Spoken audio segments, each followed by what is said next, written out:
ನಮಸ್ಕಾರ ಗೆಳೆಯರೆ, ಪಾಠಶಾಲೆ ಯೂಟ್ಯೂಬ್ ಚಾನಲ್ಗೆ ಸ್ವಾಗತ ಸುಸ್ವಾಗತ. ಇದನ್ನ ಕೊನೆಯ ಕ್ಷಣದ ತಯಾರಿ ನೋಡ್ತೋಗೋಣ. ಯಾವುದ್ರದ್ದು? ವೀರಶೈವ ಕೋಆಪರೇಟಿವ್ ಬ್ಯಾಂಕ್ದು ಕೊನೆಯ ಕ್ಷಣದ ತಯಾರಿ. ಯಾವುದ್ರದ್ದು? ವೀರಶೈವ ಕೋಆಪರೇಟಿವ್ ಬ್ಯಾಂಕ್ದು ಕೊನೆಯ ಕ್ಷಣದ ತಯಾರಿ ನೋಡೋಣ. ಬಳ್ಳಾರಿ ಡಿ ಸಿ ಬ್ಯಾಂಕ್ ಮತ್ತು ಶಿಮೂಲು ಅಷ್ಟೇ ಶಾರ್ಟ್ಲಿ ಎಕ್ಸಾಮ್ಸ್ ಇರ್ತವೆ. ಕೂತ್ಕೊಂಡು ಓದ್ಕೊಳ್ರಿ, ಅಚ್ಚುಕಟ್ಟಾಗಿ ಕೂತ್ಕೊಂಡು ಇವತ್ತಿಂದಾನೇ ಓದಿ. ಯಾರು ಓದಕ್ಕೆ ಸ್ಟಾರ್ಟ್ ಮಾಡಿಲ್ಲ ದಯವಿಟ್ಟು ಓದ್ಲಿಕ್ಕೆ ಸ್ಟಾರ್ಟ್ ಮಾಡಿ. ಲಾಂಗ್ ಗ್ಯಾಪ್ಸ್ ಯಾವೂ ಇರೋದಿಲ್ಲ ಎಕ್ಸಾಮಿನೇಷನ್ಗೆ, ತುಂಬ ಲಾಂಗ್ ಗ್ಯಾಪ್ ಯಾವೂ ಇರೋದಿಲ್ಲ. ಶೀಘ್ರದಲ್ಲೇ ಎಕ್ಸಾಮ್ಗಳೆಲ್ಲವೂ ಮುಗಿಸ್ತಾರೆ. ಸೊ ಅದಕ್ಕೋಸ್ಕರ ಕೂತ್ಕೊಂಡು ಓದ್ಕೊಳ್ರಿ. ಇರೋ ಟೈಮಿಸ್ನ ಕರೆಕ್ಟಾಗಿ ಉಪಯೋಗಿಸ್ಕೊಳ್ಳಿ, ಎಕ್ಸಾಕ್ಟಾಗಿ ಉಪಯೋಗಿಸ್ಕೊಂಡು ಒಂದು ಡೈಲಿ ಒಂದು 10 hours ವರ್ಕ್ ಮಾಡಿರಿ. ಡೈಲಿ ಎಷ್ಟು ಅವರ್ ವರ್ಕ್ ಮಾಡಿರಿ? 10 hours ವರ್ಕ್ ಮಾಡಿರಿ, ಸಫಿಷಿಯೆಂಟ್ ಆಗುತ್ತೆ. 8 to 10 hours ವರ್ಕ್ ಮಾಡಿದ್ರೆ ಸಫಿಷಿಯೆಂಟ್ ಆಗುತ್ತೆ. ಸೊ ಇಷ್ಟು ಹೇಳ್ತಾ ಕೊನೆಯ ಕ್ಷಣದ ತಯಾರಿ ಕೆಲವೊಂದು ಇಂಪಾರ್ಟೆಂಟ್ ಟಾಪಿಕ್ಸ್ ಹೇಳ್ತೀನಿ. Important most repeated topics and important examination ಖಚಿತವಾಗಿ ಬಂದೇ ಬರ್ತವೆ ಅಂತಕ್ಕಂಥವನ್ನ ಈ ವಿಡಿಯೋದ ಎಂಡಿಂಗಲ್ಲಿ ಹೇಳಿರ್ತೀನಿ. ಅದ್ರ ಮೇಲೆ ಫೋಕಸ್ ಮಾಡಿರಿ. ಲಾಸ್ಟ್ ಎಕ್ಸಾಮಿನೇಷನ್ ಎಂಡಿಂಗ್ ಡೇ ಅದ್ರ ಮೇಲೆ ಫೋಕಸ್ ಮಾಡಿರಿ. ಖಚಿತವಾಗಿ ಕ್ವಶನ್ಸ್ಗಳು ಬರ್ತಕ್ಕಂಥ ಚಾನ್ಸಸ್ ಇರ್ತವೆ. ಅರ್ಥ ಆಯ್ತಲ್ಲ? ಅತಿ ಸಂಭವನೀಯ ಅಂತ ಹೇಳ್ಬೋದು ಅಷ್ಟೇ. ಅರ್ಥ ಆಯ್ತಲ್ಲ? ಇನ್ನು ಮೆಸೇಜಸ್ಸು ಜಾಸ್ತಿ ಬರ್ತಾ ಇದ್ದಾವೆ. ಮೆಸೇಜಸ್ಸು ತುಂಬ ಜಾಸ್ತಿ, ನೋಟ್ಸ್ಗೆ ತುಂಬ ಜಾಸ್ತಿ ಮೆಸೇಜ್ ಬರ್ತಾ ಇರ್ತಕ್ಕಂಥ ಕಾರಣ ವಾಟ್ಸಪ್ ನಂಬರು ಬೇರೆಯೇ ವಾಟ್ಸಪ್ ನಂಬರ್ ಇಟ್ಟಿದ್ದೀವಿ. ನಾನು ತುಂಬ ಬ್ಯುಸಿ ಇರ್ತಕ್ಕಂಥ ಕಾರಣ KPSC ನೋಟ್ಸಲ್ಲಿ ಬ್ಯುಸಿ ಇರೋ ಕಾರಣದಿಂದಾಗಿ ವಾಟ್ಸಪ್ ನಂಬರ್ನ ಸಪ್ರೇಟ್ ಮಾಡಿದ್ದೀವಿ. ಇಲ್ಲಿದೆ ನೋಡಿ, ಈ ವಾಟ್ಸಪ್ ನಂಬರ್ಗೆ ಮೆಸೇಜ್ ಮಾಡಿ. ಇಲ್ಲಿ ಕಾಣಿಸ್ತಾ ಇದೆಯಲ್ಲ, ಇನ್ನೊಂದು ಸತಿ ಹೇಳ್ತೀನಿ. ಈ ವಾಟ್ಸಪ್ ನಂಬರ್ ಇಲ್ಲಿ ರೌಂಡ್ ಮಾಡ್ತಾ ಇದೆಯಲ್ಲ, 6366996355, ಇದಕ್ಕೆ ವಾಟ್ಸಪ್ ಮಾಡಿ. ವಾಟ್ಸಪ್ಪಲ್ಲಿ ನೋಟ್ಸ್ ಬೇಕು ಅಂತ ಹೇಳಬೇಕು. ಯಾವ ನೋಟ್ಸ್ ಬೇಕು ಅಂತ ಹೇಳಿದ್ರೆ ನಮ್ಮಲ್ಲಿರ್ತಕ್ಕಂಥ ನೋಟ್ಸ್ ಯಾವುದು ಅಂತ ಹೇಳ್ತೀವಿ, ಮನೆ ಅಡ್ರೆಸ್ ಹಾಕಿ ಕಳಿಸ್ಕೊಡ್ತೀವಿ ಅಷ್ಟೇ. ಪ್ರೊಸೀಜರ್ ಇನ್ನೇನಿಲ್ಲ. ಇದು ಹೊಸ ವಾಟ್ಸಪ್ ನಂಬರ್, ಇದು ನಮ್ಮದೇ ವಾಟ್ಸಪ್ ನಂಬರ್, ಹೊಸ ವಾಟ್ಸಪ್ ನಂಬರ್. ಇದಕ್ಕೆ ವಾಟ್ಸಪ್ ಮಾಡಿ ಕಳಿಸ್ಕೊಡ್ತೀವಿ. ಅರ್ಥ ಆಯ್ತಲ್ಲ? ಇಲ್ಲಿ ಮಾರ್ಕ್ ಮಾಡಿದ್ದೀನಲ್ಲ ಹೊಸ ನಂಬರ್, ಇಲ್ಲೇ ಕಾಣಿಸ್ತಾ ಇದೆಯಲ್ಲ, ರೌಂಡು ಮಾಡಿದ್ದೀನಿ, ಮಾರ್ಕು ಮಾಡಿದ್ದೀನಿ. ಈ ನಂಬರ್ಗೆ ವಾಟ್ಸಪ್ ಮಾಡಿದ್ರೆ ನೋಟ್ಸ್ನ ಕಳಿಸ್ಕೊಡಲಾಗುತ್ತೆ. ಕ್ಲಿಯರ್? ಓಕೆ. ಇನ್ನು ನೆಕ್ಸ್ಟ್ ನೋಡ್ತಾ ಹೋಗೋಣ. ಇನ್ನು ನೆಕ್ಸ್ಟ್ ನಮ್ಮಲ್ಲಿ ಅವೈಲಬಲ್ ಇರ್ತಕ್ಕಂಥ ನೋಟ್ಸು ಮತ್ತೆ ಇದೇ ಕ್ವಶನ್ಸ್ ಬರ್ತಾ ಇದ್ದಾವೆ. ಅದಕ್ಕೋಸ್ಕರ ಹೇಳ್ತಾ ಇದ್ದೀನಿ. ಕನ್ನಡ ಕಂಪ್ಲೀಟ್ ನೋಟ್ಸ್ ಲಭ್ಯ ಇದೆ. Constitution complete notes, cooperative, KMF, banking, 1959 act, 3000 question bank, ಇದಿಷ್ಟು ಕಂಪ್ಲೀಟ್ ನೋಟ್ಸ್ ಲಭ್ಯ ಇದೆ. ಡಿಸ್ಕ್ರಿಪ್ಷನ್ ಬಾಕ್ಸಲ್ಲಿ ಇರ್ತಕ್ಕಂಥ ಎಲ್ಲ ವಿಡಿಯೋಸ್ನು ನೋಡಿ ತದನಂತರ ಮೆಸೇಜ್ ಮಾಡಿ. ಡಿಸ್ಕ್ರಿಪ್ಷನ್ ಬಾಕ್ಸಲ್ಲಿ ಇರ್ತಕ್ಕಂಥ ಎಲ್ಲ ವಿಡಿಯೋಸ್ನು ಕಡ್ಡಾಯವಾಗಿ ನೋಡಿದ್ರೆ ಎಷ್ಟು ಕ್ವಶನ್ಸ್ ಬಂದಿದ್ದಾವೆ ನಮ್ಮ ನೋಟ್ಸಿಂದ ಅಂತ ಕ್ಲಿಯರ್ ಕಟ್ಟಾಗಿ ಕಾಣುತ್ತೆ. ಸ್ಯಾಂಪಲ್ ನೋಟ್ಸು ಕಾಣುತ್ತೆ. ತದನಂತರ ಒಂದು ಮೆಸೇಜ್ ಮಾಡಿದ್ರೆ, ಒಂದೇ ಒಂದು ಮೆಸೇಜ್ ಹೇಳಿದ್ನಲ್ಲ, ಹೊಸ ನಂಬರ್ ತೋರಿಸಿನಲ್ಲ, ನಂಬರ್ಗೆ ಒಂದು ಮೆಸೇಜ್ ಮಾಡಿದ್ರೆ, ವಾಟ್ಸಪ್ ನಂಬರ್ ಹೊಸ ನಂಬರ್ ಕೊಟ್ಟಿದ್ದೀವಿ, ಆ ನಂಬರ್ಗೆ ಮೆಸೇಜ್ ಮಾಡಿ ಇಮಿಡಿಯೇಟ್ಲಿ ನೋಟ್ಸ್ ಕಳಿಸ್ತಕ್ಕಂಥ ವ್ಯವಸ್ಥೆ ಮಾಡ್ತೀವಿ. ವಾಟ್ಸಪ್ ನಂಬರ್ ಅಂತ ಹೇಳಿದ್ನಲ್ಲ, ಅದಕ್ಕೆ ಮೆಸೇಜ್ ಮಾಡಿ. ವಾಟ್ಸಪ್ ನಂಬರ್ಗೆ ಮೆಸೇಜ್ ಮಾಡಿದ್ರೆ ಸಾಕು. ಅಲ್ಲಿ ರೌಂಡ್ ಮಾಡಿದೆಲ್ಲ ಅದಕ್ಕೆ ಮಾಡಬೇಕು. ಅದಕ್ಕೆ ಮಾಡಿದ್ರೆ ಇಮಿಡಿಯೇಟ್ಲಿ ರಿಪ್ಲೈ ಬರುತ್ತೆ. ನಿಮ್ಗೆ ಯಾವ ನೋಟ್ಸ್ ಬೇಕು ತೊಗೊಂಡು ಓದ್ಕೊಳ್ಳಿ. ಇನ್ನು GK ರೆಕಾರ್ಡೆಡ್ ಕ್ಲಾಸಸ್ ಇರುತ್ತೆ, GK ಆ್ಯಂಡ್ ಕರೆಂಟ್ ಅಫೇರ್ಸು. ಅವಶ್ಯಕತೆ ಇದ್ದರೆ ತೆಗೆದುಕೊಂಡು ಓದಿ. ಇನ್ನು ಇಂಗ್ಲೀಷು ಫ್ರೀ ಮೆಟೀರಿಯಲ್ ಅಂತ ಹೇಳಿದ್ವಿ, ನಮ್ಮ ಹುಡುಗರಿಗೆ ಮಾತ್ರ, ನಮ್ಮ ಸ್ಟೂಡೆಂಟ್ಸಿಗೆ ಮಾತ್ರ. ಮತ್ತೆ ಹೇಳ್ತಾ ಇದ್ದೀನಿ, ಇಂಗ್ಲೀಷ್ ಫ್ರೀ ಇರ್ತಕ್ಕಂಥದ್ದು ನಮ್ಮ ಸ್ಟೂಡೆಂಟ್ಸಿಗೆ ಮಾತ್ರ. ಕ್ಲಿಯರಾಗಿ ಹೇಳಿದ್ದೀನಿ. ಅರ್ಥ ಆಯ್ತಲ್ಲ? ಯಾರಿಗಾರ ನೋಟ್ಸ್ ಅವಶ್ಯಕತೆ ಇದ್ದರೆ ಈಗಲಿಂದನೇ ಓದಿ. ಕ್ಲಿಯರಾಗಿ ಹೇಳ್ತಾ ಇದ್ದೀನಿ. ಕೊನೆ ಗಳಿಗೆಯಲ್ಲಿ ಈಗ ಮೆಸೇಜ್ ಬಂದಿದ್ದಾವೆ. ಈಗ 6 ಗಂಟೆಯಲ್ಲಿ ವೀರಶೈವ ಕೋಆಪರೇಟಿವ್ ಬ್ಯಾಂಕ್ ನೋಟ್ಸ್ನ PDF ಕಳಿಸ್ತೀರಾ ಅಂತ ದಯವಿಟ್ಟು ಅರ್ಥ ಮಾಡ್ಕೊಳ್ಳಿ. ಕಾಂಪಿಟೇಟಿವ್ ಎಕ್ಸಾಮಿನೇಷನ್ಸು ಮತ್ತೆ ಹೇಳ್ತಾ ಇದ್ದೀನಿ, ದಯವಿಟ್ಟು ಅರ್ಥ ಮಾಡ್ಕೊಳ್ಳಿ. KPSC KA ಆದರೆ 6 ತಿಂಗಳು ಬೇಕೇ ಬೇಕು ಕಾಲಾವಕಾಶ. ಯಾವುದೇ ಕಾರಣಕ್ಕೂ ಇದು ಮಿನಿಮಮ್ ನಾನು ಹೇಳ್ತಾ ಇದ್ದೀನಿ. This not A maximum days ಅಲ್ಲ, ಇದು ಮಿನಿಮಮ್ 6 ತಿಂಗಳು ಬೇಕೇ ಬೇಕು. 6 ತಿಂಗಳು ಮೇಲ್ಪಟ್ಟೇನೆ ಏನಿದ್ರು ಮಾತುಕತೆ.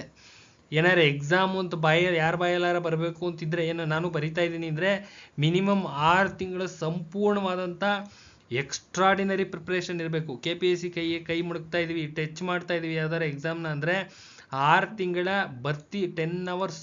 ಅದು ಕರೆಕ್ಟ್ ಅಪ್ರೋಚ್ ಅಂತ ವರ್ಡ್ ಯೂಸ್ ಮಾಡ್ತಾ ಇದ್ದೀನಿ. ಎಕ್ಸಾಕ್ಟ್ ಅಪ್ರೋಚ್ ಇರಬೇಕು. ಪಕ್ಕಾ ನೋಟ್ಸ್ ಕೈಯಲ್ಲಿರಬೇಕು. ಇದು current affairs plus core area, current affairs based plus core area, ಇದೇ ಮೆಥಡಲ್ಲಿ ಓದಿದ್ರೆ 6 months ಆಗುತ್ತೆ. ಇಲ್ಲ ಅಂದರೆ ಇದು 6 ತಿಂಗಳಿಗೆ ಮುಗಿಯುವಂಥ ಕತೆ ಅಲ್ಲ. ಕ್ಲಿಯರಾಗಿ ಹೇಳ್ತಾ ಇದ್ದೀನಿ. 23 ವರ್ಷದ ಅನುಭವ, ಆ ಅನುಭವದ ಆಧಾರದ ಮೇಲೆ ಹೇಳ್ತಾ ಇದ್ದೀನಿ. ಒಂದಿನ 2 ದಿನ ಅಲ್ಲ, 23 ವರ್ಷದ ಅನುಭವದ ಆಧಾರದ ಮೇಲೆ ಹೇಳ್ತಾ ಇದ್ದೀನಿ. ಮಿನಿಮಮ್ 6 months ಓದಲೇಬೇಕು, ಕಡ್ಡಾಯವಾಗಿ ಓದಲೇಬೇಕು. ನಿಮ್ಮ KPSC KAಗೆ ಅಂದರೆ ಓದಲೇಬೇಕು. ನಿಮ್ಮ DCC ಬ್ಯಾಂಕ್ಗೆ ಪಕ್ಕಾ ನೋಟ್ಸ್ ರೆಡಿ ಇದ್ದರೆ 2 months ಬೇಕೇ ಬೇಕು. 2 months ಬೇಕಪ್ಪ. ಮತ್ತೆ ಹೇಳ್ತಾ ಇದ್ದೀನಿ, ಇಂದ್ಲ ದಿನ ಮೆಸೇಜ್ ಮಾಡೋದು, ವಾರ ಇದ್ದಂಗೆ ಮೆಸೇಜ್ ಮಾಡೋದು, ಇದು ಏನು ಎಕ್ಸಾಮಿನೇಷನ್ ಟೈಮ್ ಟೇಬಲ್ ಅನೌನ್ಸ್ ಆದಾಗ ಮೆಸೇಜ್ ಮಾಡೋದು ನೋ. ದಯವಿಟ್ಟು ಈಗಲಿಂದನೇ ಕೂತ್ಕೊಂಡು ಓದಿ. ಕೆಲಸದ ಅವಶ್ಯಕತೆ ಇದ್ದರೆ ಈಗಲಿಂದನೇ ಕೂತ್ಕೊಂಡು ಓದಿ. ಇಲ್ಲ ಅಂದರೆ ಎಲ್ಲ ಪ್ರೈವೇಟಲ್ಲಿ ಎಲ್ಲ ಬೇಜಾನಿದ್ದಾವೆ, ಎಲ್ಲೋ ಒಂದು ಕಡೆ ಹೋಗ್ರಿ ಅಷ್ಟೇ. ಸಿಂಪಲ್ ಆಗಿರ್ತಕ್ಕಂಥ ವಿಚಾರ. 2 ತಿಂಗಳು ಕಡ್ಡಾಯವಾಗಿ ಓದಲೇಬೇಕು. ಅರ್ಥ ಆಗುತ್ತಲ್ಲ. ಓದಿ ರೆಡಿಯಾಗಿರ್ತಕ್ಕಂಥವ್ರು KPSCಗೆ ಓದಿ ಅಲ್ಲೇನಾದ್ರು ಆಗಿಲ್ಲ ಅನುಭವ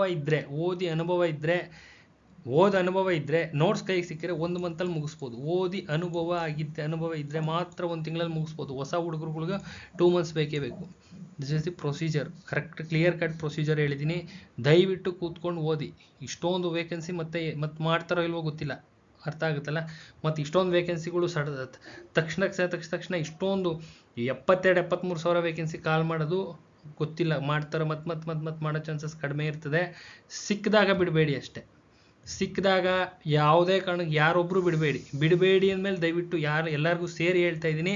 72-73 ಸಾವಿರ ವೇಕೆನ್ಸಿ ಕಾಲ್ ಮಾಡ್ತಾ ಇದ್ದಾರೆ ಅಂದರೆ ಒಬ್ಬರು ಬಿಡಬೇಡಿ, ಯಾರೊಬ್ಬರೂ ಬಿಡಬೇಡಿ.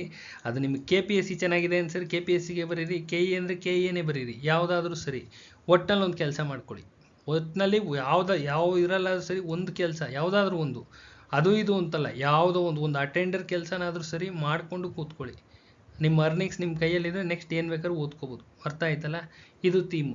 ಅರ್ಥ ಆಯ್ತಲ್ಲ. KPSC KE ಹ್ಯಾಂಡಲ್ ನಮ್ಮ ಕೈಯಲ್ಲಿ ಓದ್ಲಿಕ್ಕೆ ಆಗ್ತಾ ಇಲ್ಲ, ಏನು ಮಾಡಿದ್ರು ಸ್ಕೋರ್ ಆಗ್ತಿಲ್ಲ ಅಂದರೆ ಮಾತ್ರ ಗೌರ್ಮೆಂಟ್ ಕೆಲಸ ಬೇಕೇ ಬೇಕು ಅಂತ option.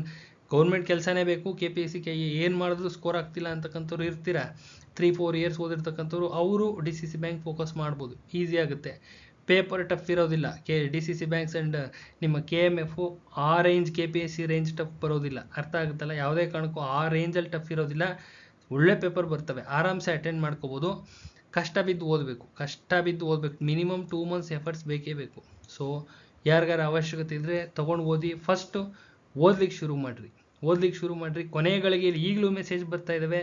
Veerashaiva cooperative bank PDF ಇದ್ದರೆ ಕಳಿಸಿ ನೋಟ್ಸು ಅಂತ. PDF ನಮ್ಮಲ್ಲಿ ಅವೈಲಬಲ್ ಇಲ್ಲ. Printed notes, Kannada printed notes ಇದೆ, ಕಾನ್ಸ್ಟಿಟ್ಯೂಷನ್ ಪ್ರಿಂಟೆಡ್ ನೋಟ್ಸು, ಸಂಪೂರ್ಣ ಕೋಆಪರೇಟಿವ್ KMA ಬ್ಯಾಂಕಿನ 1959 ಕ್ವಶನ್ ಬ್ಯಾಂಕ್ ಇದಿಷ್ಟು ಪ್ರಿಂಟೆಡ್ ಮೆಟೀರಿಯಲ್ ಇದೆ.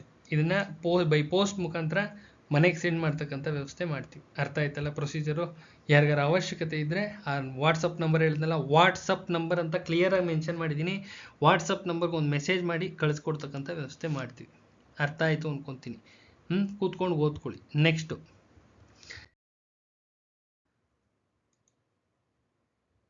ನೆಕ್ಸ್ಟ್ ನೋಡ್ತಗೋಣ. RBI ಕಾಣಿಸ್ತಾ ಇದೆಯಲ್ಲ. RBI 1926 ರಾಯಲ್ ಕಮಿಷನ್ ಇದನ್ನು ಪ್ರಪೋಸ್ ಮಾಡಿ 100 ಇಯರ್ಸ್ ಆಗಿದೆ.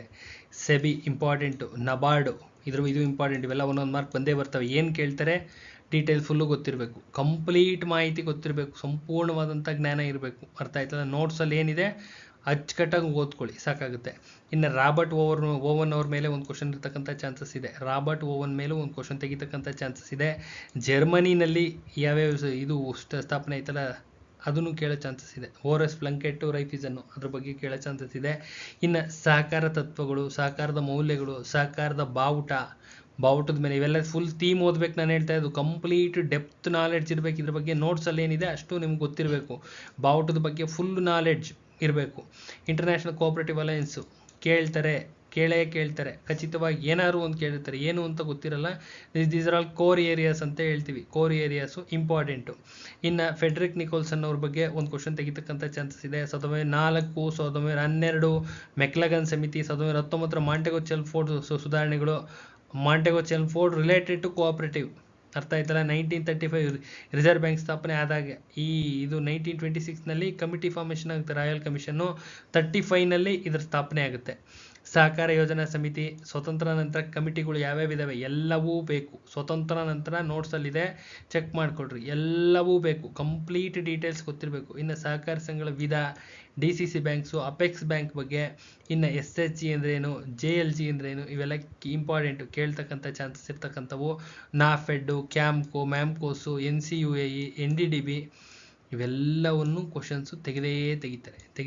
DCC ಬ್ಯಾಂಕ್ಸ್ ಮೇಲೆ ಕ್ವಶನ್ ತೆಗಿತಾರೆ. ಅರ್ಥ ಆಯ್ತಲ್ಲ. DCC ಬ್ಯಾಂಕ್ ನೋಟ್ಸಲ್ಲಿದೆ, ಡೀಟೇಲ್ಸ್ ಇದೆ, ನೋಡ್ಕೊಳ್ರಿ.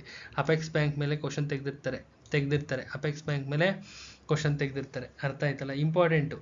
ಇದು ಸುಮ್ಮನೆ ಒಂದು ಓವರಲ್ ಆಗಿ ಹೇಳಿದ್ದಷ್ಟೇನೆ. ಇದ್ರ ಮೇಲೆ ಕ್ವಶನ್ ಬರ್ತಕ್ಕಂಥ ಚಾನ್ಸಸ್ ತುಂಬ ಜಾಸ್ತಿ ಇರುತ್ತೆ. ಇದರಲ್ಲಿ ಕೋರ್ ಏರಿಯಾಸ್ ಅಂತಾರೆ. ಇದೇ ಥರ ಕೋರ್ ಏರಿಯಾಸ್ನ KPSCಗೂ ಮಾಡ್ಕೋಬೇಕು, KEAಗೂ ಮಾಡ್ಕೋಬೇಕು, ಇದೇ ಥರ ಮಾಡ್ಕೋಬೇಕು. ಇದೇ ಥರ ಹಿಸ್ಟ್ರಿ ತೆಗೆದುಕೊಂಡ್ರೆ ಹಿಸ್ಟ್ರಿನಲ್ಲಿ ಕೋರ್ ಏರಿಯಾಸ್ ಬರ್ತವೆ, ಎಲ್ಲ ಕೋರ್ ಏರಿಯಾಸ್ ಬರ್ಕೋಬೇಕು ಒಂದು ಕಡೆ. ಹಿಸ್ಟ್ರಿ ಬಿಗಿನಿಂಗ್ ಸಿಂಧು ಬಯಲು ನಾಗರಿಕತೆಯಿಂದ ಶುರು ಮಾಡಿದ್ರೆ 1947ವರೆಗೂ ಏನೇನು ನಡೀತು ಎಲ್ಲ ಕೋರ್ ಏರಿಯಾಸ್ನ ಒಂದು ಕಡೆ ಬರ್ಕೊಂಡು ನುಣ್ಣಗೆ ಬಾಯಟ್ ಮಾಡಿ ಕರೆಂಟ್ ಅಫೇರ್ಸ್ ಬೇಸ್ ನೋಡ್ಕೊಂಡು ಹೋದರೆ ದಟ್ ಈಸ್ ಸಫಿಷಿಯೆಂಟ್.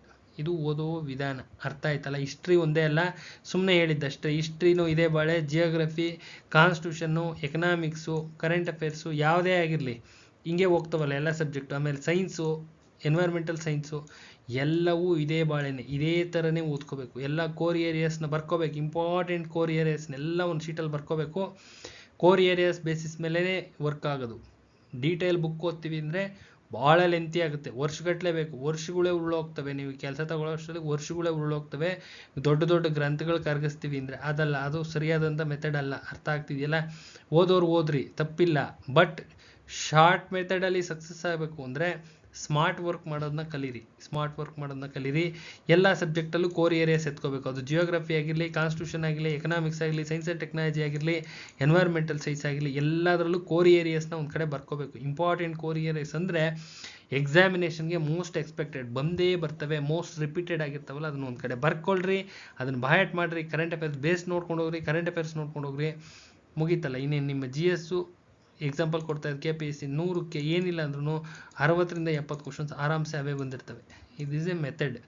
ಗೊತ್ತಿರೋದು ಹೇಳಿದ್ದೀನಿ, ಓದ್ಕೊಳ್ರಿ. PC ಎಕ್ಸಾಮ್ಸ್ ಇದೆ ಅಂತ ಅನ್ಸುತ್ತೆ, ಅದಕ್ಕೋಸ್ಕರ ಸಡನ್ನಾಗಿ ಫ್ಲೋನಲ್ಲಿ ಬಂತು ಹೇಳಿದೆ. ಈ ಥರ ಮಾಡ್ಕೊಳ್ರಿ. ಈ ಥರ ಮಾಡ್ಕೊಂಡ್ರೆ ವರ್ಕೌಟ್ ಆಗುತ್ತೆ, ಈ ಥರ ಮಾಡಿದ್ರೆ ವರ್ಕೌಟ್ ಆಗುತ್ತೆ.